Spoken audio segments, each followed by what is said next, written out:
Hello, welcome back to channel. आज हम लोग क्लास 11th का एक टॉपिक है फिजिक्स के चैप्टर का, मतलब रोटेशनल मैकेनिक्स।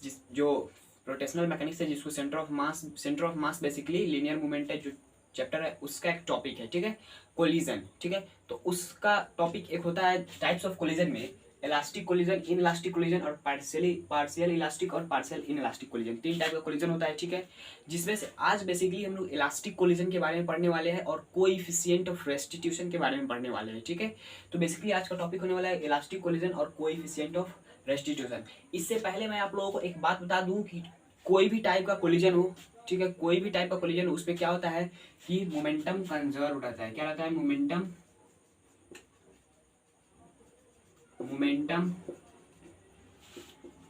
कंजर्व्ड कंजर्व्ड रहता है। ठीक है, मोमेंटम कंजर्व रहता है। कोई भी टाइप का कोलिजन उसमें मोमेंटम कंजर्व रहता है। और मोमेंटम किसका कंजर्व रहता है? एक पार्टिकल का नहीं रहता, मतलब पूरे सिस्टम का मोमेंटम कंजर्व रहता है। मतलब मान लीजिए एक सिस्टम है, उसका शुरुआत में इतना मोमेंटम था, पूरे मोमेंटम का सम करेंगे, उसके बाद हम लोग जो फाइनली कोलिजन के बाद जो पार्टिकल्स का मोमेंटम आएगा, इसका बदल गया, उसका चेंज हो गया, मतलब सबका चेंज हो जाएगा, उसके बाद हम लोग सम करेंगे तो दोनों का बराबर होगा, मतलब पूरे सिस्टम का मोमेंटम कंजर्व रहेगा। ठीक है, तो आई होप आप लोगों को ये कंजर्वेशन ऑफ मोमेंटम समझ में आ गया होगा। ठीक है, चलिए हम लोग सबसे पहले स्टार्ट करते हैं। इलास्टिक कोलिजन और कोएफिशिएंट ऑफ रेस्टिट्यूशन के बारे में भी जानना है। इसका एक डेरिवेशन होता है, उसको मैं ड्रा करूंगा। उससे पहले मैं आप लोगों को बता देता हूँ कि क्या होता है इलास्टिक कोलिजन। ठीक है, हम लोग देखते हैं सबसे पहले इलास्टिक कोलिजन के बारे में। देखिए, इलास्टिक कोलिजन में बेसिकली क्या होता है, देखिए कोलिजन आप लोग समझते हैं ना क्या होता है? मतलब दो, जब एक बॉडी दूसरे बॉडी से टकराता है तो वहां पर कोलाइड करता है, कोलिजन होता है ना, उसी को कहते हैं। ठीक है, तो बेसिकली यहाँ पर इलास्टिक कोलिजन में क्या होगा, सबसे पहला पॉइंट नोट करिए कि मोमेंटम कंजर्व रहेगा। क्या रहेगा? मोमेंटम कंजर्व रहेगा। ठीक है, और सेकेंड पॉइंट क्या है कि इसका एनर्जी, काइनेटिक एनर्जी कंजर्व रहता है। क्या रहता है? काइनेटिक एनर्जी कंजर्व रहता है इलास्टिक कोलिजन में। तो यहाँ पर इसका काइनेटिक एनर्जी क्या, काइनेटिक एनर्जी कंजर्व रहता है। ठीक है, तो बेसिकली ये हो गया। अब देखते हैं हम लोग क्या इलास्टिक कोलिजन में, जब देखिए मोमेंटम कंजर्व रहता है। ठीक है, देखिए मतलब मान लीजिए यहाँ पर एक बॉडी है जिसका मास m1 है, ये इधर चल रहा है u1 वेलोसिटी से। फिर यहाँ पर एक बॉडी है जिसका मास m2 है, इधर चल रहा है u2 वेलोसिटी से। ठीक है, आफ्टर कोलिजन, कोलिजन के बाद मतलब कोलाइड हुआ, मान लीजिए यहाँ पर हो गया कोलाइड, तो यहाँ पर m1 है और यहाँ पर m2 है, कोलाइड हुआ, टकराया, उसके बाद इसका जो रीगेन, फिर से वो जो वेलोसिटी गेन किया, मतलब दूसरा वेलोसिटी गेन कर लिया, मतलब यहाँ पर जो m1 मास था उसका वेलोसिटी v1 हो गया और m2 का v2 हो गया। ठीक है, और एक चीज देख लीजिएगा, यहाँ पर जो u1 होगा ना, u1 वो ग्रेटर देन u2 होगा। क्यों?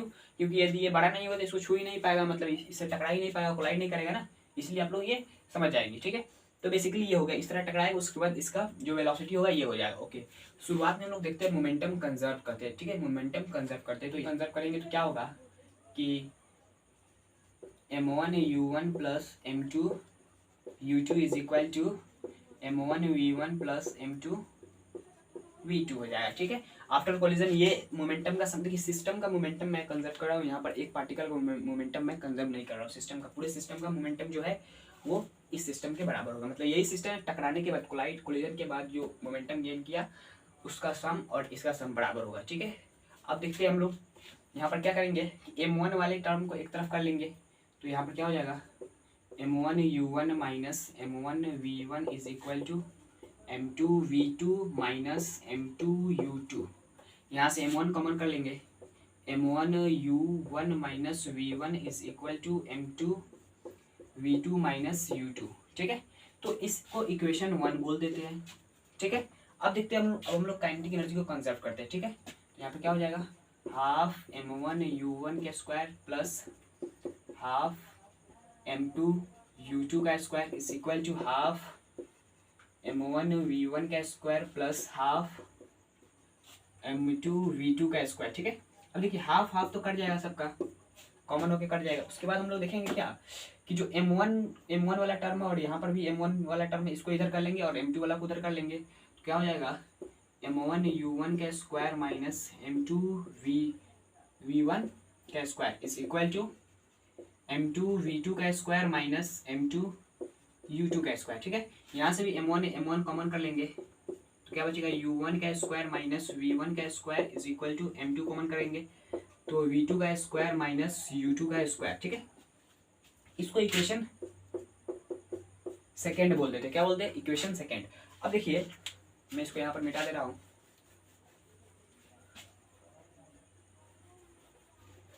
मान लीजिए कि इन दोनों इक्वेशन को हम लोग डिवाइड करते हैं, divide equation first and second.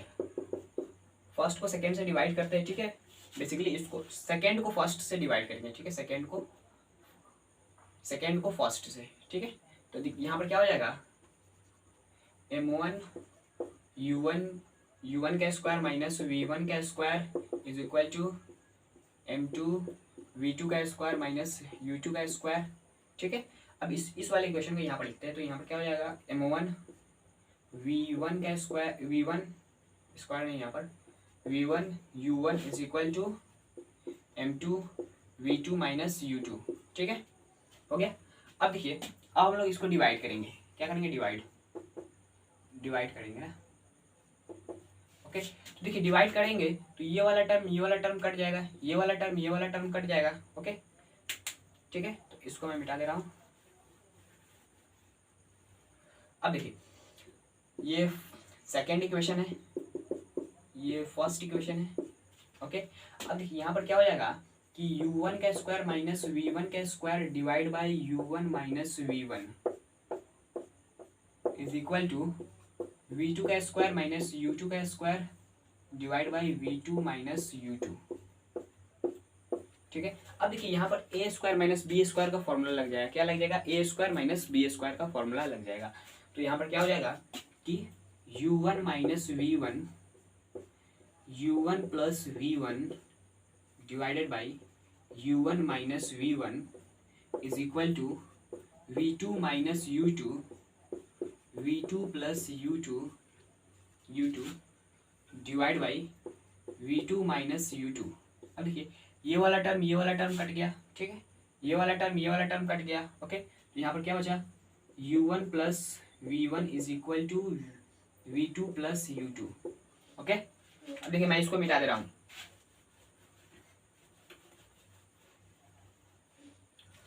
तो इसको यहाँ पर रखेंगे तो u वाले टर्म को एक तरफ कर लेंगे तो यहाँ पर क्या हो जाएगा u1 minus u2 is equal to v2 minus v1। ठीक है, अब इस वाले टर्म को इधर ले जाएंगे तो यहाँ पर क्या हो जाएगा v2 minus v1 divide by u1 minus u2। इसको हम लोग बोलते हैं कोएफिशिएंट ऑफ रेस्टिट्यूशन। इसका जो मतलब क्या बोलते हैं, इसको डिवीजन करने के बाद जो होगा ना, जो वैल्यू आएगा तो उसको हम लोग बोलते हैं कोएफिशिएंट ऑफ रेस्टिट्यूशन। इसका नाम है coefficient of restitution, coefficient of restitution. ठीक है, इसको बोलते हैं कोएफिशिएंट ऑफ रेस्टिट्यूशन। और ये क्यों हम लोग पढ़ते हैं, इसलिए कोएफिशिएंट ऑफ रेस्टिट्यूशन पढ़ते हैं जब इसका वैल्यू 1 आए तो क्या होगा, कोएफिशिएंट ऑफ रेस्टिट्यूशन का वैल्यू 1 आए तो ये इलास्टिक कोलिजन कहलाता है। क्या कहलाता है, इलास्टिक कोलिजन।